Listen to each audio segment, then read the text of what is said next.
دیکھیں، ہمیں 4 سال سے زیادہ مدت سے اس بات کا انتظار ہے کہ جموں کشمیر کی عوام کو انصاف ملے گا.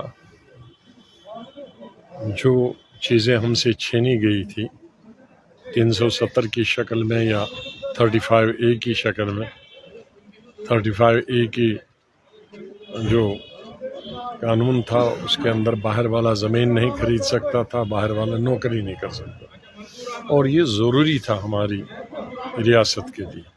سچ مانیے تو یہ حق 1925 میں مہاراجہ ہری سنگھ نے کشمیر کی عوام کو دیا تھا کہ کوئی زمین باہر والا خریدے گا نہیں، کوئی باہر والا نوکری نہیں کرے گا. اور پھر بعد میں جب آزادی ملی ہندوستان کو، ہمیں سب کو، اس میں جو آئین بنا، اس مہاراجہ کے اس قانون کو آئین میں، ہماری ریاست کے اور ملک کے آئین میں جگہ دی 35A کی صورت میں.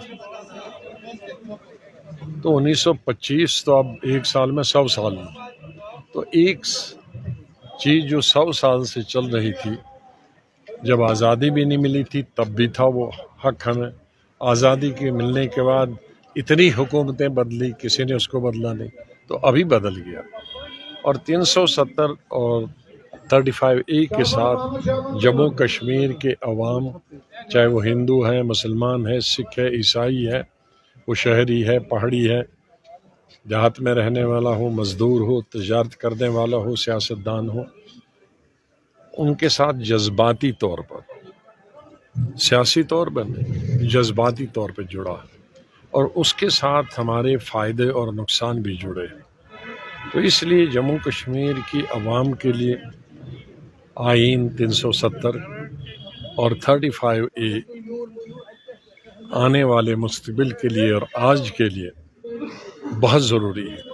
اگر یہ تینوں چیزیں، پورا 370 اور 35A اگر ختم ہوں گے اور ہمیں نہیں ملے، میں نے جب نئی پارٹی بنائی تھی تو تبھی بتایا تھا کہ کوئی بھی جموں کشمیر کی سیاسی پارٹی اگر کلیم کرے گی کہ مجھے حکم دے دو اور میں بنواؤں گا، نہیں، یہ ان کے ہاتھ میں نہیں. یہ دو ہی لوگوں کے ہاتھ میں ہے، یا پارلیمنٹ یا سپریم کورٹ. اور پارلیمنٹ میں بھی وہی جس کی میجورٹی ہو. تو میجورٹی کوئی جموں کشمیر کو کوئی ریجنل پارٹی ہو، اس کو تو کتنی سیٹیں آئیں گی پارلیمنٹ میں؟ 3، 4، 5 بھی آئیں گی. تو ان سے تو نہیں بنے گا، 350 سیٹیں ہونی چاہیے. تو ابھی تو ہے نہیں، اور آنے والے وقت میں بھی مجھے کوئی دکھتا نہیں ہے کہ 3.5 سالوں 100 سیٹیں لینے والا کوئی اپوزیشن کا پارلیمنٹ میں ابھرے گا. یہاں دو ہی لوگ کر سکتے ہیں، یا مودی صاحب کر سکتے ہیں یا سپریم کورٹ. تو مودی صاحب نے تو کیا نہیں.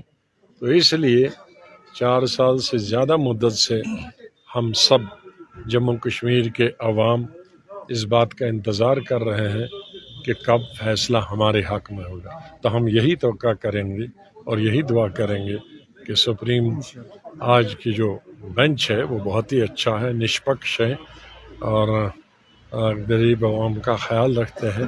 ان سے امید ہے کہ وہ جموں کشمیر کی عوام کے حق میں فیصلہ دیں گے. اب یہ کل بتائیں گے نا، تو ابھی کیسے بتائیں گے؟ جو ہونا ہے تو وہ کیسے بتائیں گے؟